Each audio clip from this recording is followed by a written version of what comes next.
साथियों, आज हम पैन अमेरिकन हाईवे और डैरियन गैप के बारे में पढ़ेंगे। यह बहुत ही इम्पॉर्टेंट विषय है। तो pan American highway and Darien gap. Pan American highway संसार का सबसे लंबा हाईवे है।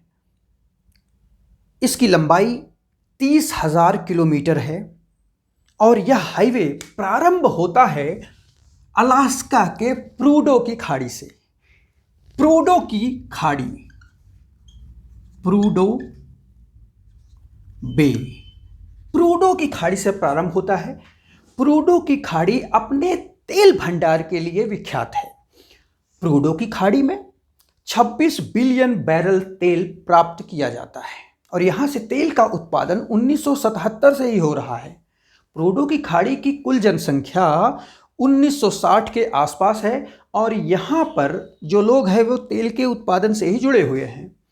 यहाँ से जो पैन अमेरिकन हाईवे है वो प्रारंभ होता है और अलास्का, जो कि यूएसए में ही है, तो अलास्का से कनाडा, कनाडा से यूएसए, यूएसए से मैक्सिको, मैक्सिको से ग्वाटेमाला, ग्वाटेमाला से एल सल्वाडोर, एल सल्वाडोर से होंडुरास, होंडुरास से निकारागुआ, निकारागुआ से कोस्टारिका, कोस्टारिका से पनामा, पनामा से कोलंबिया, कोलंबिया से इक्वाडोर, इक्वाडोर से पेरू, पेरू से चिली, चिली से अर्जेंटीना होते हुए तो कुल 14 देशों में यह जो पैन अमेरिकन हाईवे है वह 14 देशों से गुजरते हुए यूशुआइया में जाकर के समाप्त होता है। यूशुआइया, यूशुआइया मानव द्वारा वासित सबसे दक्षिणतम शहर है जो कि अर्जेंटीना देश में स्थित है। यूशुआइया की जो राजधानी है, यूशुआइया की जो जनसंख्या है लगभग 82,600 के आसपास है। तो अगर यह पूछा जाए कि संपूर्ण संसार में दक्षिणतम मानव द्वारा बसा हुआ शहर कौन सा है, तो वो यूशुआइया है। हालांकि अगर गांव पूछता है तो दक्षिणतम गांव होगा Puerto Rico Toro, Puerto Rico Toro, Puerto Rico Toro, जिसकी जनसंख्या मात्र 26 लोगों की है। 26 लोगों की है। इसकी थोड़ा सा अगर मुझे याद आए तो इसके बारे में कहानी बताऊंगा कि ये कैसे बसा। एक बार गोल्ड रश हुआ था। चिली और अर्जेंटीना को पता चला कि यहाँ पे सोना निकल रहा है, तो गोल्ड रश हुआ तो लोग उसकी ओर भागने लगे और यहाँ गोल्ड का खनन शुरू हो गया। तो लोग बाकी जो है ये 1983 से लेकर के 1906 के बीच में गोल्ड रश हुआ था। तो जैसे गोल्ड रश समाप्त हुआ ये लोग यहाँ से अपने अपने घर चले गए, लेकिन कुछ लोग यहीं रह गए, यहीं बस गए और उन्होंने प्यूर्टो टोरो गांव बना लिया और वहीं पे वो रहने लगे। तो वो दक्षिणतम गांव या हैमलेट जो है वो प्यूर्टो रिको है। यह 14 देशों में विस्तृत पैन अमेरिकन हाईवे प्रूडो की खाड़ी से प्रारंभ हो करके फेयरबैंक्स,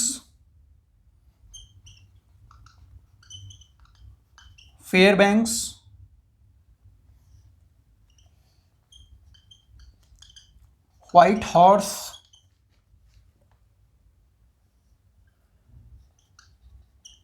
डॉसन क्रीक,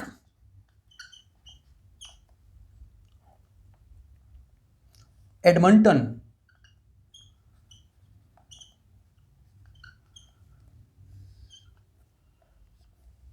विनिपेग और फिर यूएसए में प्रवेश करता है ये हाईवे और मिनियापोलिस पहुंचता है। मिनियापोलिस, और मिनियापोलिस के बाद ये कांसास सिटी ओक्लाहोमा सिटी और डलास सिटी। ये आपका डलास है। डलास के बाद ऑस्टिन। ऑस्टिन काफ़ी फेमस शहर है। ये टेक्सास की राजधानी भी है। टेक्सास एक बहुत बड़ा यहाँ का स्टेट है। टेक्सास वो ऑस्टिन के बाद यह हाईवे पनामा, ये हाईवे मैक्सिको सिटी में प्रवेश करता है। मैक्सिको सिटी मैक्सिको की राजधानी है और मैक्सिको सिटी से ये ग्वाटेमाला सिटी, जो कि ग्वाटेमाला की राजधानी है, वहाँ प्रवेश करता है। ग्वाटेमाला सिटी से ये एल सल्वाडोर की कैपिटल सैन सल्वाडोर में प्रवेश करता है। सैन सल्वाडोर से होंडुरास को क्रॉस करते हुए, ये होंडुरास की कैपिटल तेगुशिगाल्पा यहाँ है और तेगुशिगाल्पा से क्रॉस नहीं करता है। उसके बाद यह मानागुआ पहुँचता है, जो निकारागुआ की राजधानी मानागुआ है। मानागुआ पहुँचता है। मानागुआ से ये आगे बढ़ कर के कोस्टारिका की कैपिटल सैन जोस पहुँचता है। सैन जोस से ये हाईवे आगे बढ़ता हुआ पनामा की कैपिटल पनामा सिटी तक पहुँच जाता है। पनामा सिटी से आगे जा कर के यहाँ पे याविजा नामक एक कस्बा आता है, जो कि पनामा में ही पड़ता है। यहाँ जाके हाईवे ब्रेक हो जाता है। इसके आगे हाईवे बन नहीं पाता है।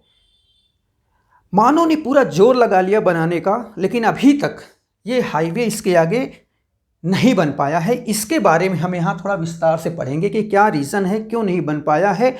और ये डैरियन गैप, इसी को डैरियन गैप कहते हैं। ये डैरियन गैप में क्या परिस्थितियां हैं, क्या दुर्गमताएं हैं, क्या कठिनाइयां हैं, जिसके कारण ये हाईवे का निर्माण नहीं हो पाया है। यहाँ से ये याविजा हो गया, याविजा, और फिर टर्बो। अच्छा,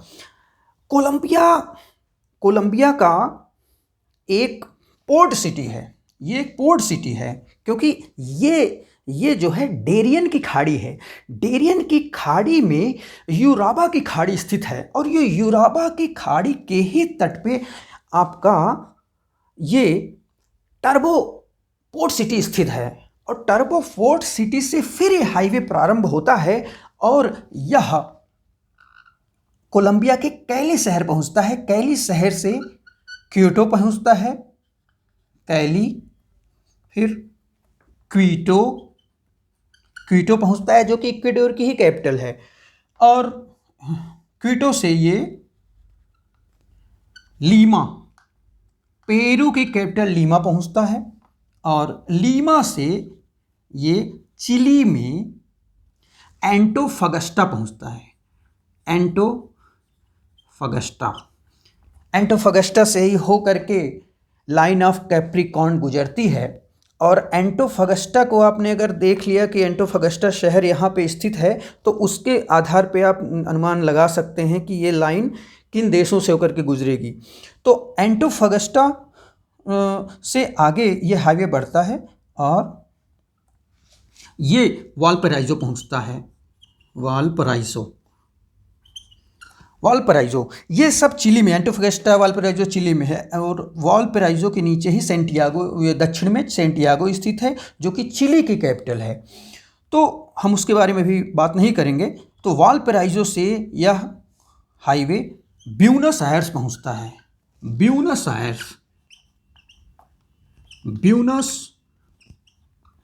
आयर्स, जो कि अर्जेंटीना की कैपिटल है, यहाँ पहुँचता है। उसके बाद यह दक्षिण की ओर मुड़ जाता है और मुड़ करके यह यूशुआया, अर्जेंटीना का दक्षिणतम जो शहर है यूशुआया, वहाँ पहुँचता है।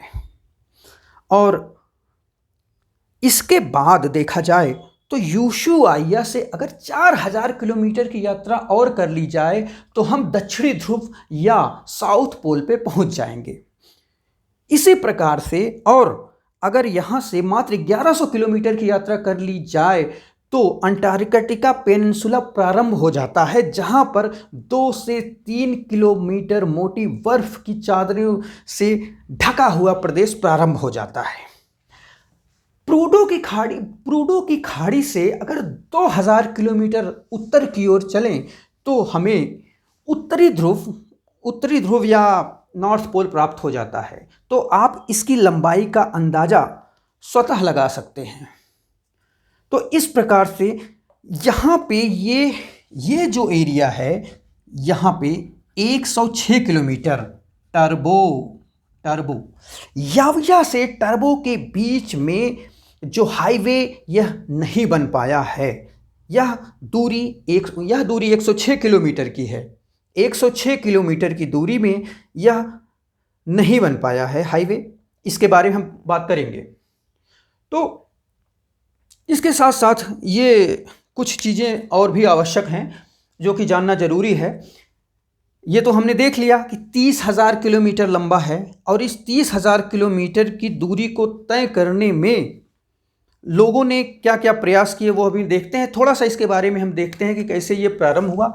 ये पैन अमेरिकन हाईवे की बात 1923 में प्रारंभ हुई, जब 5वीं कॉन्फ्रेंस, अमेरिकन स्टेट की 5वीं कॉन्फ्रेंस हुई, और उसमें ये बात 1923 में प्रारंभ हुई। फिर 1925 में क्या हुआ कि इसके कंस्ट्रक्शन से संबंधित तो ये सेंटियागो में ये आपका की बैठक हुई थी, और ये ब्यूनस आयर्स में हुई थी, और इसमें कंस्ट्रक्शन से संबंधित कि ये कैसे बनाया जाए, क्या क्या उपाय किए जाएं, ये इस मीटिंग में तय हुआ। अंततोगत्वा 1937 के ब्यूनस आयर्स कॉन्फ्रेंस में 1933 के ब्यूनस आयर्स के कॉन्फ्रेंस में 14 देशों ने 14 कंट्रीज 14 देशों ने साइन कर दिया। 14 देशों ने साइन कर दिया एक कन्वेंशन कि हम सभी सहमत हैं और इस पैन अमेरिकन हाईवे का निर्माण प्रारंभ किया जाए। और यह फिर आगे चल करके 1950 में इसका सबसे प्रमुख जो सबसे पहला सड़क का जो भाग था वह डलास से ले करके जो मैक्सिको सिटी है इसके बीच में बनके तैयार हुआ 1950 में। और फिर विभिन्न चरणों में इसका काम चलता रहा, और एक समय आया जब 1963 में पैन अमेरिकन हाईवे बनके तैयार हो गया, और यह पैन अमेरिकन हाईवे सदा के लिए सबके लिए खोल दिया गया। तो 1963 में यह कार्य हुआ। तो 1923 से लेकर के 1963 में इसका निर्माण कार्य संपन्न हुआ। इसमें 30,000 किलोमीटर की दूरी को तय करने में बहुत सारे लोगों ने प्रयास किए कि यह कितनी जल्दी तय किया जा सकता है। तो अच्छा, ये बनाना इसलिए भी ज़रूरी था कि उस समय एक देश दूसरे देश से जुड़े हुए नहीं थे, रोड के द्वारा भी जुड़े हुए नहीं थे, इसलिए इसको बनाना बहुत ही ज़रूरी था। अच्छा, इसको बनाना ज़रूरी था ये तो पता चल गया, और इसके साथ साथ एक बात और महत्वपूर्ण है कि इससे मोटराइज्ड जो व्यापार है वो आगे बढ़ेगा, मानव की आवाजाही आगे बढ़ेगी, हर देश एक दूसरे से जुड़ जाएगा। तो ये कहने की आवश्यकता नहीं है कि ये हाईवे कितना अधिक महत्वपूर्ण था। 4 पहिया वाहन या 4 व्हीलर्स के माध्यम से इसको पार करने में यहाँ से प्रूडो खाड़ी से यूशुआइया जाने में लगभग 1 महीने का समय औसतन लगता ही है। लेकिन सबसे तेज़ जो रिकॉर्ड बना है 30,000 किलोमीटर तय करने का, वह 23 दिन का बना है। 23 दिन में यह यहाँ से यहाँ तक पहुँचा गया है। ये 4 व्हीलर की बात हुई। लेकिन अगर हम बात करते हैं, बाइक की बात करते हैं, तो जो बाइक की यहाँ सबसे तेज़ यात्रा प्रूडो की खाड़ी से यूशुआइया मात्र 34 दिनों में पहुँचा गया है बाइक के द्वारा। और अगर साइकिल की बात करें तो एक व्यक्ति थे ऑस्ट्रिया के मिस्टर माइकल करके, उन्होंने ये यात्रा प्रारंभ करी और इन्होंने 84 दिन 11 घंटे 50 मिनट में यह यात्रा तय करी। तो इस प्रकार से उनका नाम Guinness book of world record में भी दर्ज किया जा चुका है। ये बाईसाइकिल से उन्होंने तय की। इसके बाद एक व्यक्ति थे जॉर्ज मीगन।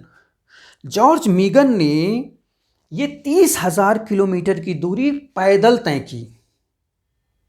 की।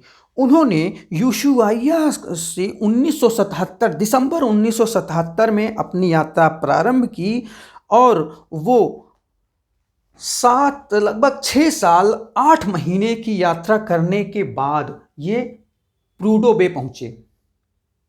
6 वर्ष तक वे लगातार चलते रहे और प्रूडो बे पहुंचे अलास्का में।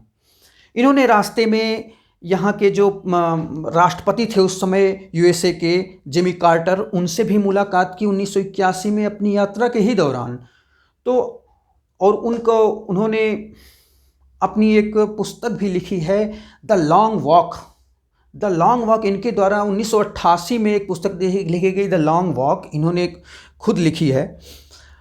अच्छा, वैसे जॉर्ज मीगन के बारे में इनका थोड़ा सा, क्योंकि इन्होंने बहुत बड़ा कारनामा किया है तो इनके बारे में थोड़ा सा जानना जरूरी है कि इनकी माँ की जो मृत्यु है वो 3 साल की, इनकी माँ की मृत्यु 3 साल में हो गई थी और इनके जो पिताजी थे इन्होंने इनको त्याग दिया था। तो इनके जो बड़े वाले मामा जी थे उन्होंने इनको पाला पोसा और आगे चल के मर्चेंट नेवी में भर्ती हुए और 1976 में इन्होंने वहाँ से त्यागपत्र दे करके एडवेंचर्स की यात्राओं का शुभारंभ किया।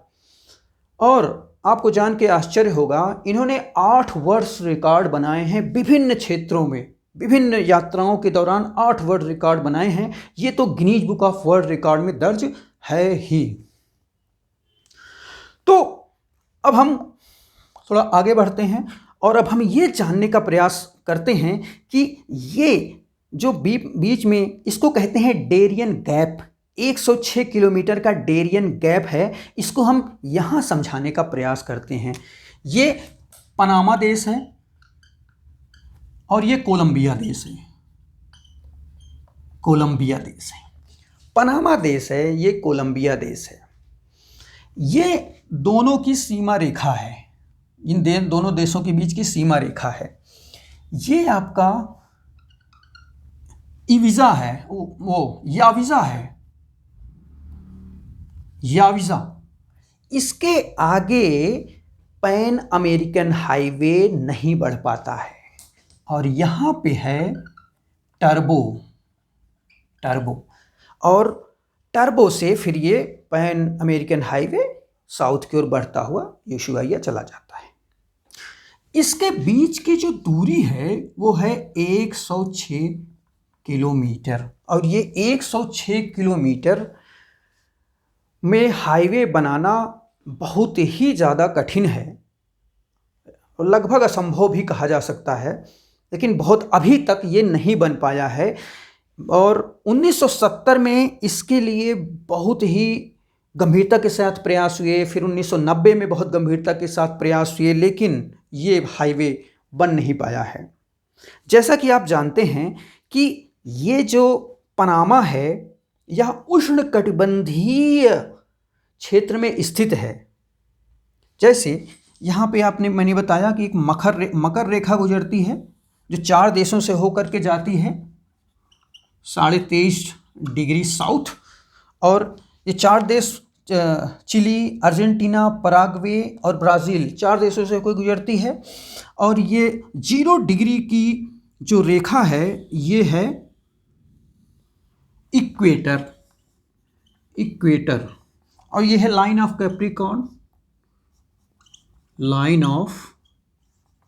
कैप्रिकॉर्न, इक्वेटर है। इक्वेटर 3 देशों से गुजरता है, ये इक्वेडोर, कोलंबिया और ब्राज़ील, 3 देशों से गुजरता है। इसी प्रकार से आपकी कर्क रेखा या लाइन ऑफ कैंसर ये 23.5 डिग्री नॉर्थ, इसके बीच में ही ये स्थल स्थित है। तो यहाँ पे बहुत अधिक वर्षा वाला स्थान, बहुत अधिक तापमान वाला स्थान होगा ही होगा, इस चीज़ को समझना जरूरी है। तो अब यहाँ आ जाते हैं। तो ये जो पूरा एरिया, मैं डेरियन गैप आपको बना के दिखाता हूँ। ये है आपका डेरियन गैप, ये है आपका डेरियन गैप। इसमें प्रवेश करना बहुत मुश्किल होता है। कारण देखिए क्या मेन पॉइंट्स हैं इसके, क्यों ये कठिनाई आती है।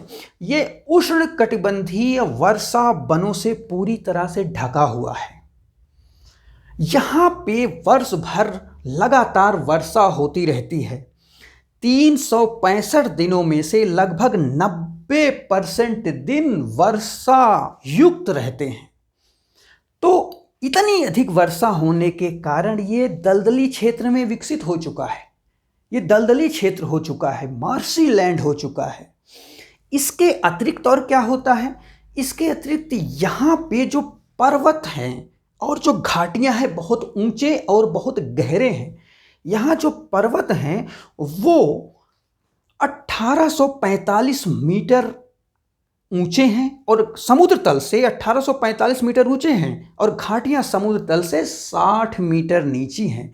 तो तल कितना ज़्यादा अनइवन है, कितना ऊपर जाएगा नीचे जाएगा, इस प्रकार से यहाँ की स्थलाकृतिक विशेषताओं का अनुभव आप कर सकते हैं। इसके अतिरिक्त यहाँ पे जल विभाजक पाए जाते हैं। जल विभाजक एक ऐसा क्षेत्र होता है जो दो भागों को, एक भाग को दो भागों में विभाजित कर देता है। एक पर्वत या रिज होता है जिनमें से दोनों तरफ नदियां निकलती हैं। अच्छा, इस क्षेत्र में सैकड़ों नदियां पर्वतों से निकलती हैं और वो एक दूसरे में मिल करके अजीब सी स्थिति पैदा कर देती हैं। और ये जो इतनी सारी नदियां निकलती हैं एक दूसरे में गड्ढ-मड्ढ होकर के मिलती हैं और ये दोनों तरफ होता है, और ये मार्शी लैंड तो बना ही हुआ है। तो आपने इसकी स्थिति देख ली। इसके अतिरिक्त इसमें घने वन, अच्छा जो पर्वत है ना, वो पर्वत ऊपर से नीचे से कहीं दिखाई नहीं देंगे क्योंकि इतना घना जंगल है कि वो पर्वत दिखाई नहीं देंगे। तो और मानव के प्रवेश के लिए जो दलदल भूमि है उसमें प्रवेश करना मुश्किल है, हाईवे बनाना तो थोड़ा दूर की बात हो गई। इसके अलावा यहाँ पे देखें तो बहुत ही ये बीमारियों से ग्रस्त क्षेत्र है। इसमें डेंगू, मलेरिया, पीला बुखार जैसी बीमारियां आम हैं यहाँ पे। इसके अतिरिक्त यहाँ पे जो जीव पाए जाते हैं वो जंगली जीव, खतरनाक जीव पाए जाते हैं। जैसे यहाँ पे आपका जगुआर आप जानते हैं शेर की प्रजाति से संबंधित है, मतलब ये तेंदुआ की प्रजाति से संबंधित है और भारत में इसे ब्लैक पैंथर भी बोलते हैं। तो तेंदुआ हो गया यानी कि आपका जगुआर हो गया, प्यूमा हो गया। प्यूमा क्या होता है कि इसको माउंटेन लायन बोलते हैं, तो ये जो माउंटेन है इस पे ये रहता है, तो प्यूमा हो गया। ऐसे टैपीर पाया जाता है। ये दोनों तो हिंसक जानवर हैं, अगर इनको कहीं खतरा महसूस हुआ तो ये हमला भी मानव के ऊपर कर देते हैं। उसके बाद टैपीर की बात करें तो टैपीर सुअर जैसा शाकाहारी जीव है, वो भी बहुत यहाँ पे आम है टैपीर। इसके बाद यहाँ पे जो स्पाइडर मंकीज़ होते हैं, एंट ईटर्स होते हैं, ये सारे जीव यहाँ पे पाए जाते हैं। जीवों की जो यहाँ पे इसकी जो खतरनाक पहलू है उसकी अगर हम बात करें तो यहाँ पे और क्या होता है, यहाँ पे जहरीले मेढक पाए जाते हैं जिनकी त्वचा में जहर होता है। इनकी त्वचा में इतना जहर होता है जहरीले मेढकों की त्वचा में कि इनकी त्वचा से जो सिक्रीशन होता है उससे एरो बनाए जाते हैं। एरो कहीं किसी भी जीव को लगता है तो वहीं उसकी डेथ हो जाती है। इतने जहरीले मेढक पाए जाते हैं और ये मेढक अगर मानव की त्वचा पे छू जाते हैं तो वहाँ रैशेस पड़ जाते हैं और वो अंग पैरालाइज हो सकता है। इसी प्रकार से जहरीले मेढक के अलावा जहरीले मकड़ियाँ जहाँ तहाँ भरी हुई हैं और जहरीली मकड़ियों डंक मारती हैं और उनके डंक मारने से शरीर का वो हिस्सा भी पैरालाइज हो सकता है। सांप की तो बात ही क्या करें, सांप तो बहुत सारे इसमें भरे पड़े हैं, जहरीले सांप भरे पड़े हैं। इसके अतिरिक्त बिच्छू तो होंगे ही होंगे, यहाँ बिच्छू भी बहुत अधिक हैं। तो इसके अतिरिक्त जब इतनी सारी नदियाँ हैं तो मगरमच्छ भी बहुत हैं। मगरमच्छ भी यहाँ पे व्यापक पैमाने पे पाए जाते हैं। तो कितना डेंजरस इलाका ये बन जाता है। अगर यहाँ के वृक्षों की बात करें तो सिड्रेला, सिड्रेला, यहाँ सिड्रेला के वृक्ष, महोगनी के वृक्ष, सिड्रेला, महोगनी, रबड़, और इसके अतिरिक्त यहाँ पे कैविटो और वो कैविटो आदि इन सब के वृक्ष पाए जाते हैं। इसके अतिरिक्त हजारों प्रकार की पौधों की जो स्पीसीज़ होती हैं, वो हजारों प्रकार के पौधे की स्पीसीज़ पाई जाती हैं। ये तो प्रमुख कुछ चीज़ें हमने बता दी जो इसको पूरा सघन इलाका बना देती हैं। वर्षा से युक्त इतना ज़्यादा दलदली क्षेत्र, तो वर्षा के कारण इतना ज़्यादा दलदली क्षेत्र कि इसमें प्रवेश करना कितना मुश्किल है, कितना कठिन इसका पूरा इसकी टोपोग्राफी कितनी विषमता से युक्त, इसलिए स्थलाकृति कितनी विषमता से युक्त है, इसका एनवायरनमेंट किस तरह से है। यहाँ लगातार लगभग 35 डिग्री सेल्सियस का तापमान बना हुआ रहता है, जिसके कारण उमस का वातावरण यहाँ पर पाया जाता है। और इसमें क्या होता है कि इसमें 2 जनजातियाँ भी पाई जाती हैं। 8000 इसमें 2 जनजातियाँ पाई जाती हैं, उनकी संख्या 8000 है। मेनली 2 जनजातियाँ हैं, वैसे 5 जनजातियाँ हैं। तो इम्बेरा उम्बावा करके एक जनजाति है, इम्बेरा हुनान जनजाति पाई जाती है। इसके साथ साथ गुना जनजाति भी पाई जाती है। ये 2 जनजातियाँ यहाँ पे पाई जाती हैं इस इलाके में। तो और ये लोग भी तरह तरह की बीमारियों से ग्रस्त हैं। एक बीमारी की बात करना मैं भूल रहा हूँ, फूट और माउथ डिजीज़ यहाँ पे कॉमन है। फूट एंड माउथ डिजीज़ ज़्यादातर बच्चों को होता है और वो भी यहाँ पे बहुत कॉमन है। तो इस प्रकार से आपने डेरियन गैप जो है उसकी खतरनाक परिस्थितियों को समझा कि क्या कारण है कि हाईवे यहाँ से आगे नहीं गुजर पाता है। ये चीज़ आपने समझा। अब एक बात और मैं बताना चाहूँगा, इसी डेरियन गैप में हाईवे तो प्रवेश नहीं कर सका, लेकिन भारी संख्या में अवैध आव्रजन इसमें होता है। अवैध प्रवासी इसमें से घुसपैठ करते हैं और घुसपैठ कर करके यूनाइटेड स्टेट्स ऑफ अमेरिका पहुंचने की कोशिश करते हैं। जैसा कि आपको पता ही होगा, न्यूज़पेपर्स में आता रहता है कि वेनेजुएला की आर्थिक और सामाजिक स्थिति बहुत खराब है। यहाँ की बात करें कोलंबिया की, तो कोलंबिया में अस्थिरता का माहौल रहता है। यहाँ पे बहुत सारे वॉरलॉर्ड्स हैं, बहुत सारे गैंग बने हुए हैं, बहुत सारे ग्रुप बने हुए हैं जो गन की सहायता से जो है अपना उल्लू सीधा करते हैं और तरह तरह के इस तरह के काम करते हैं। तो अच्छा, यहाँ एक तरह से माहौल बहुत अच्छा नहीं है। तो चाहे कोलंबिया हो, वेनेजुएला हो, यहाँ एक देश है, यहाँ एक देश आपका होगा क्यूबा करके, क्यूबा, किंगस्टन, वो जमैका, ये क्यूबा हो गया, ये आपका हैती हो गया, ये डोमिनिकन रिपब्लिक हो गया। हैती में अभी कुछ समय पहले राष्ट्रपति की गोली मारकर हत्या कर दी गई। तो अमेरिका का एक पिट्ठू राष्ट्रपति यहाँ पे बैठा लिया गया है। तो यहाँ पर भी बहुत ही अस्थिरता का दौर गुजर रहा है। तो यहाँ से भी लोग पलायन कर रहे हैं।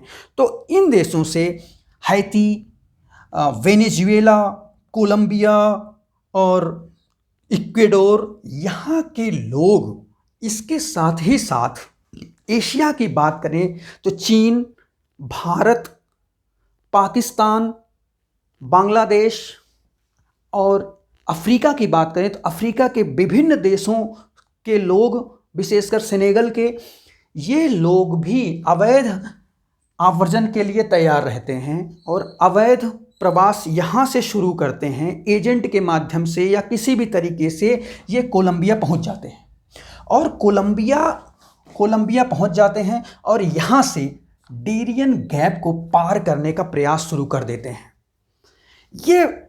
ये बहुत ही कठिन यात्रा है। जैसा मैंने यहाँ की आपको स्थिति का वर्णन किया, तो ये कितना कठिन होता है इसको पार करके जाना। इसको पार करके जाने में लगभग 10 से 11 दिन का समय लगता है। और यहाँ पे ना कोई मेडिकल सुविधा है। अगर कोई मेढक छू जाए, सांप काट ले, या फिर आपका कोई मकड़ी डंक मार दे, या पीला बुखार, डेंगू, मलेरिया, कुछ भी हो सकता है। और इसके अतिरिक्त अभी मैं एक और कहानी बताऊंगा। वो लोग भी यहाँ बहुत ज़्यादा सक्रिय रहते हैं और यहाँ पे क्राइम बहुत ही प्रिवलेंट है। कब किसको गोली मार दी जाए कुछ पता नहीं है। यहाँ पे यह माना जाता है कि अगर आप 30 के ग्रुप में, 50 के ग्रुप में, 100 के ग्रुप में प्रवेश करते हैं तो आप ज़्यादा सेफ रहने की संभावना बनती है। तो इस प्रकार से ये लोग ग्रुप में हो करके डेरियन गैप में प्रवेश करते हैं और एक अच्छे जीवन की तलाश में ये यूनाइटेड स्टेट्स ऑफ अमेरिका की ओर पलायन करते हैं कि यहाँ पहुँच जाएं तो शायद इनकी ज़िंदगी में कुछ रोशनी आ जाए। अब सोचते हैं कि ऐसी स्थिति जो पार कर रहा है उसके जीवन में कुछ बचा थोड़ी होगा, क्योंकि वैसे ही ये डेथ है, इसको क्या बोला जाता है, ये तो डेथ फॉरेस्ट है ना। तो इसमें से गुजर करके जो बचेगा तो वो कितनी कठिन बात है, आप इस चीज़ को समझ सकते हैं। तो यहाँ से ये लोग इसको डेरियन गैप को पार करते हैं, पनामा पहुँचते हैं और पनामा से पैन अमेरिकन हाईवे पकड़ करके ये यहाँ पहुँच जाते हैं। पैन अमेरिकन हाईवे पकड़ करके ये लोग यूएसए और मैक्सिको के बॉर्डर पे पहुँच जाते हैं। यूएसए और मैक्सिको का बॉर्डर लगभग 3145 किलोमीटर लंबा है, 3145 किलोमीटर लंबा है। 2020 किलोमीटर यहाँ रियो ग्रांडे नदी अपना वो बनाती है। यहाँ जो एक अमेरिका का एक शहर है एल पैसो करके, एल पैसो से ये जो नदी है ये हालांकि जैसे ये यहाँ से निकलती है और साउथ की ओर बहती है और ये 2020 किलोमीटर प्रवाहित होते हुए मैक्सिको की खाड़ी में गिर जाती है और अमेरिका और मैक्सिको बीच में बॉर्डर बनाती है 2020 किलोमीटर का। इसके बाद ये तो प्राकृतिक सीमा हो गई। यहाँ पे अमेरिका की गवर्नमेंट ने अवैध प्रवासियों को रोकने के लिए जो डेरियन गैप के माध्यम से होकर के अमेरिका में घुसना चाह रहे हैं, प्रवेश करना चाह रहे हैं, उनको रोकने के लिए लगभग 1200 किलोमीटर की फेंसिंग करा रखी है। ये फेंसिंग लोहे की फेंसिंग करा रखी है। डोनाल्ड ट्रंप ने कहा था कि हम यहाँ एक वॉल बनवाएंगे और वो वॉल बनवाने की प्रक्रिया भी चल पड़ी है। डोनाल्ड ट्रंप के पिछले 2016 से 2020 के कार्यकाल में भी यहाँ पे लगभग 84 किलोमीटर की फेंसिंग कराई गई। तो ये पूरा फेंसिंग हुआ है। और लेकिन आपको एक जानकारी दे दें, इसके अतिरिक्त आप जान करके आश्चर्य होगा कि 2022 में जो यहाँ की जो होमलैंड सिक्योरिटी के लोग हैं उन्होंने अवैध प्रवासियों को, कितने अवैध प्रवासियों को, 22 लाख अवैध प्रवासियों को अमेरिका में घुसते हुए गिरफ्तार किया 2022 में। तो अवैध आप्रवासन की समस्या कितनी ज़्यादा भयानक है आप समझ सकते हैं। एक बात और बताना चाहूँगा, इतनी सारी कठिनाइयों के अतिरिक्त, इतनी सारी कठिनाइयों को देखने के बावजूद भी ये प्रक्रिया रुक नहीं रही है। ये पुरुष अपनी पत्नी को साथ ले लेता है, 3-3, 4-4 बच्चों को भी साथ ले लेता है और 10-11 रातें और दिन चलते हुए, गुजारते हुए, सोते हुए, मच्छरों से अपने को कटवाते हुए, अन्य तरह की क्रियाएं करते हुए, कठिनाइयां भुगतते हुए ये इसको पार करते हैं। तो भाई 2021 में लगभग 1,33,000 लोगों ने डेरियन गैप को पार किया, 1,33,000 लोगों ने। और 2022 में 2,30,000 लोगों ने डेरियन गैप को पार किया। 2023 में 5,20,000 लोगों ने डेरियन गैप को पार किया। 2024 में आशा है कि 8 लाख लोग डेरियन गैप को पार करने में, अच्छे जीवन की तलाश में यूएसए पहुंचना चाहते हैं। तो ये तो हो गई अवैध प्रवासियों की समस्या। जो कि यहाँ शरणार्थी बन करके यहाँ पे घुस करके और यहाँ पे अच्छा जीवन चाहते हैं। एक और महत्वपूर्ण बात करना चाहूँगा जो कि बहुत ही इम्पोर्टेंट है। ये जो कोलंबिया देश है, ये कोलंबिया देश ड्रग्स का गढ़ है। इस कोलंबिया देश में जैसा मैंने बताया विभिन्न प्रकार के गैंग्स हैं, वारलॉर्ड्स हैं और वे ये अपने अपने इलाकों पे कब्जा रखते हैं। हालांकि सेंट्रल गवर्नमेंट भी है लेकिन वह काफ़ी वो शिथिल रहती है। तो यहाँ पे क्या होता है कि कोकीन का सबसे बड़ा जो उत्पादन है वो कोलंबिया में होता है और यहाँ कोका की खेती की जाती है, कोका प्लांटेशन होता है और उसके द्वारा बहुत सारी भारी मात्रा में कोकीन बनाया जाता है जो कि विभिन्न रास्तों से यूनाइटेड स्टेट्स ऑफ अमेरिका की को तस्करी किया जाता है। तो यहाँ पे बहुत सारे तस्कर हैं या वारलॉर्ड्स हैं जो कि ये मुनाफे वाला जो कोकीन का व्यापार है इसमें शामिल रहते हैं और डेरियन गैप के माध्यम से भी तस्करी करते हैं। डेरियन गैप के माध्यम तस्करी करते हैं और सरकार इनके ऊपर जब लगाम लगाने की कोशिश करती है तो डेरियन गैप के घने जंगलों में घुस जाते हैं और वहाँ जाके अपना हाइड आउट बना लेते हैं, वहाँ छुप जाते हैं। इसके अतिरिक्त ये जो कोकीन के जो कार्टेल्स बने हुए हैं, ये जो कोकीन के कार्टेल्स बने हुए हैं, ये तस्करी में अपना पूरा जीवन इसी में अपना खपा देते हैं। 2006 की बात की जाए, 2006 में ही से कोकीन के व्यापार से कोलंबिया में 67,000 परिवार चल रहे थे, उनका गुजर बसर हो रहा था कोकीन के व्यापार से। तो कोकीन वैसे देखा जाए तो ये जो एंडीज पर्वत श्रृंखला है इसके ढलानों पे इसकी खेती की जाती है, इसके ढलानों पे इसकी खेती की जाती है। अच्छा, ये लोग क्या करते हैं कि यहाँ से कोकीन को चाहे वो पाउडर फॉर्म में चाहे पेस्ट फॉर्म में कोकीन बनाते हैं और उसको जो है यहाँ से स्मगलिंग करते हैं या यहाँ पे छोटे छोटे बोट्स के माध्यम से फ्लोरिडा मियामी की तरफ, या यहाँ पे जैसा हमने बताया था कि यहाँ पे यूराबा गल्फ है, इधर जुराडे है। तो चाहे जुराडे से चाहे यूराबा गल्फ से ये अमेरिका को तस्करी करते हैं और डेरियन गैप के माध्यम से यहाँ से ये कई तरह से यहाँ तस्करी करते हैं। आपने एक नाम तो शायद सुना ही हो, पाब्लो एस्कोबार का। पाब्लो एस्कोबार दुनिया का सबसे अमीर और ख़तरनाक अपराधी पाब्लो एस्कोबार ने 1976 से लेकर के 1993 के बीच में कोकीन के व्यापार को मोनोपोलाइज कर लिया, एकाधिकार कर लिया और ये खुद उत्पादन कराता, उसकी मैन्युफैक्चरिंग कराता, उसकी पैकेजिंग कराता और स्मगलिंग कराता। तो इस प्रकार से पाब्लो एस्कोबार एक किसान परिवार में पैदा हुआ था और वो जो है ग्रेजुएशन में पढ़ाई छोड़ दी और आपराधिक दुनिया में घुस गया। पहले वो छोटी अपना फेक लॉटरी का टिकट बेचा करता था, फेक सिगरेट बेचा करता था।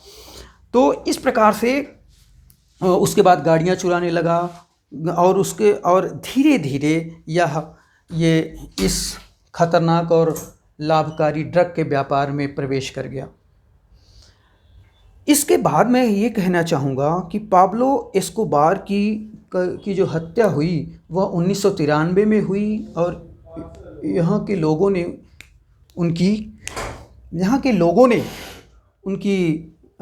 यहाँ की जो पुलिस ने इनकी हत्या करी, इनके माथे में गोली मारी गई थी। तो इस प्रकार से पाब्लो एस्कोबार का अंत हुआ था और ड्रग जो कि कोकीन। हाँ, एक बात और है कि यहाँ की जो ये कोका प्लांटेशन है, या कोका से जो प्लांटेशन है, इसको नष्ट करने के लिए, इसकी खेती को नष्ट करने के लिए कोलंबिया की सरकार ने बहुत सारे प्लान बनाए, और उसको संपादित करने के लिए इन्होंने